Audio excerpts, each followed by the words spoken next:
All right, everybody, welcome back to the Knives Fast Channel. It is time for a review of a knife that was sent to me by the folks over at Remette.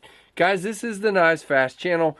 Definitely check it out. Hit that like, the comment, notification, subscribe, all that stuff. And thank you so much for being here. Now, this is the Remette Wild Species. You can see here, this is a Amazon brand. You always get this Remette pocket knife for outdoor camping, hiking knife made in China. Okay, well, but the name of it is the Wild Species. So, really interesting G10 14C28N, very cool looking knife. Now, there's quite a few things to talk about here, so let's jump right in. Now, it is kind of very smooth G10 on this particular one. Now, I see what looks like micarta, but it isn't labeled that way, but we'll talk about that listing. But this one right here is definitely G10.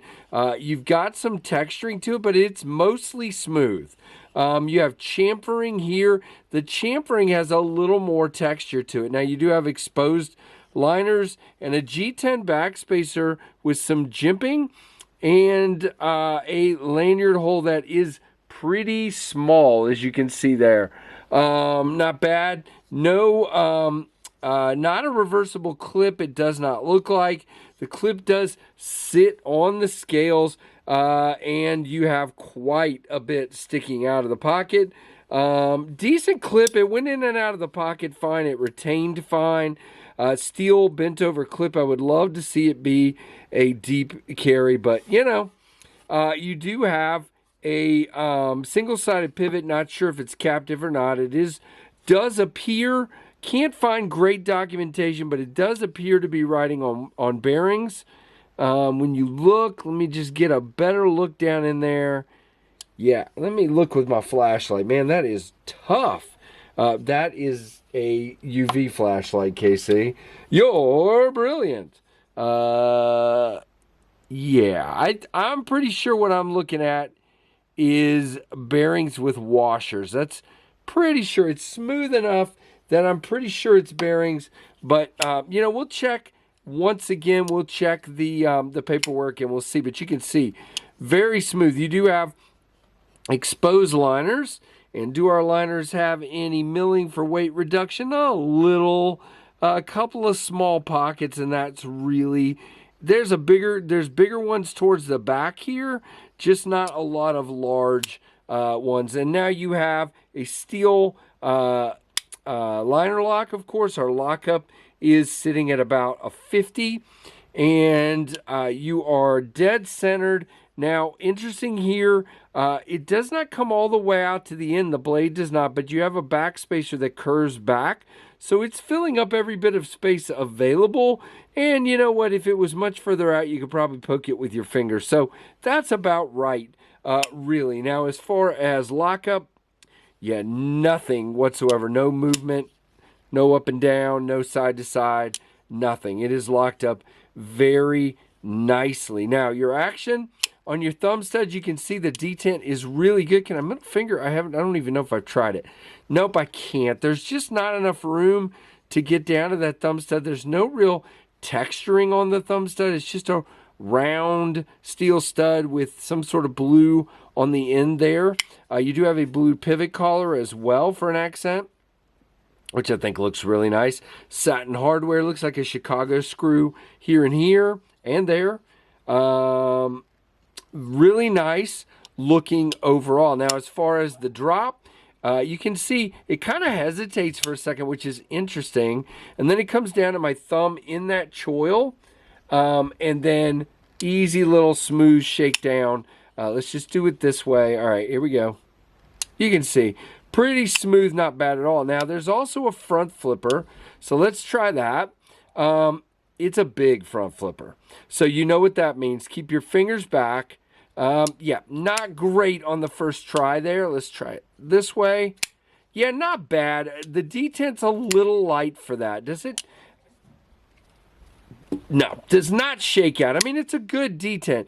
It's just a real big tab. Now, you do have a hole in there. Somebody joked that that could be a lanyard hole. Not so much since it opens with that inside. But very interesting hole there. Yeah, I mean, it opens well on the thumb studs. Again, you know, not bad on the front flip. It's just an interesting shape, and you better keep your fingers back. Now, it's not super sharp, and your jimping does wrap around, which is really cool.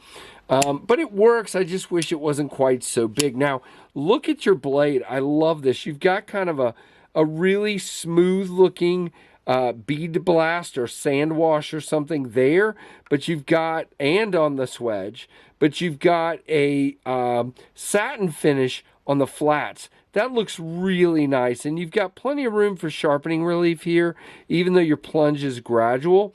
Remette written here, 14C28N there. That's fine. Now, 4-finger knife. You do have a built-in kind of choil area here in your standard grip. You do feel the clip right there just a little bit. I would not call it a hot spot, but you definitely feel it. Now, for me, the jimping is too far back. If you're going to give me a place to choke up, then the jimping should be where my thumb naturally lands, which is out here. Back here, yeah, it feels like I'm forcing my thumb back. Now, the jimping's all right, and the jimping's really only there for the front flipper anyway. So it's not a big deal. Feels fine. Not bad at all. Now, my biggest nitpick on this knife, no cutout, no lock access to that lock bar. It's just hard. You do have a chamfer on both sides, but you have to sort of dig the fat of your thumb down there and shove it over. The lock bar is not, you know, it's kind of stiff. It's a little bit stiff, and so after a few times, you can see, look at my thumb there. It's definitely kind of digging into my thumb. Just give me a little cutout right here, and that is not an issue. That's all there is to it. I don't know why companies continue to not understand that. This is a really nice knife. That's really my largest nitpick. And if they had that little cutout right there, this would be a way much better knife. Because I got to tell you, with the chamfers here, even though it's flat here, with the chamfers here, this guy feels really elegant in the hand. Very elegant. And I love this drop point. Very simple but beautiful looking drop point. Now let me grab a piece of cardboard, and yes, I will continue to use cardboard. And so here's a standard piece of cardboard, and we're just going to cut across it. You can see nice and clean. I cut it on an angle on purpose, so let's go not as much of an angle. Now you can see it kind of bound a little bit there. Let's go. Yeah, you can see right there, one little spot. Let's see if I feel anything there. Yeah, it feels maybe like it's just not an even grind right there. That's what it feels like. You can see how it's grabbing. Just not a really good edge out of the box. It's not great out of the box. Let's try, just out of curiosity, I'm going to try a thinner piece of cardboard that's a little harder, if I can find it. All right. Let me cut a little piece off here using this other knife, just so we can be fair. All right, hold on. You would think I would have been prepared for this, guys, but then you'd be wrong.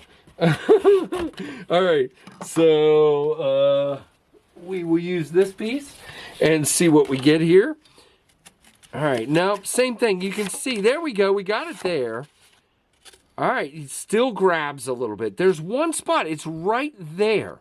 If you look, it looks like the grind is a little thicker, and then it thins out. And on this side, yeah, definitely. I think there's just a spot there that didn't get, yeah, you see how it's tearing the cardboard there? So it's just not a great finish finished edge out of the box. Now, can you fix that? 100%. 14C, as long as it's heat treated well, which I'm not going to be able to tell you in this video because I have not had the knife long enough. As long as it's heat treated well, 14C is a great steel to resharpen and reprofile and bring back or whatever you need to do. But overall, this is a really nice knife. Again, not the greatest edge out of the box. And just wish there was some lock bar relief, but in the hand, and it just feels so good, and it looks good as well. Has a really nice look. Now, it is a pretty decent size knife. It is a little shorter than the Ontario Rat 1 as I knock things off my desk, and then a little bigger than the Rat 2. Now, let's just do one other thing here, which could be interesting.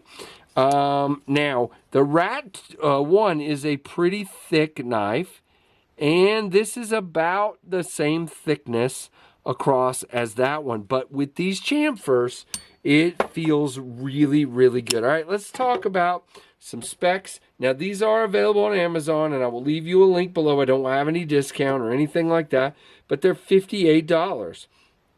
There's a green one, and like I said, the green one appears to be micarta to me.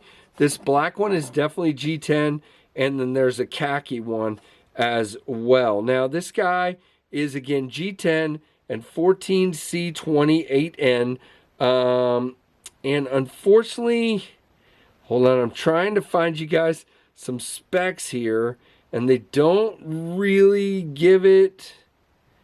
And they say the pivot collar is titanium. I do see that.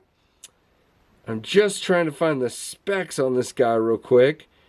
Okay, so it's 3.27 inches on the blade. Here we go. Think maybe we found it. The length is 8.44. The blade length is 3.55. And they're not going to give us weight, so we'll get that for ourselves. We'll get you guys a weight for sure. And I'm going to say 4.8. I'm way off again. 4.41. I'm always off. But very, very nice. And again, they are available. You know, if you guys are like me, you sharpen your knives anyway. So not a huge deal to sharpen up that edge. So there you go. A little longer video. Sorry about that, guys. But definitely wanted to give it a fair shot and everything. Thank you, Remette, for sending this one along. Very, very cool indeed. And thank you guys for watching. Give me a comment down below and like and all the other stuff. And thank you for watching the Knives Fast channel.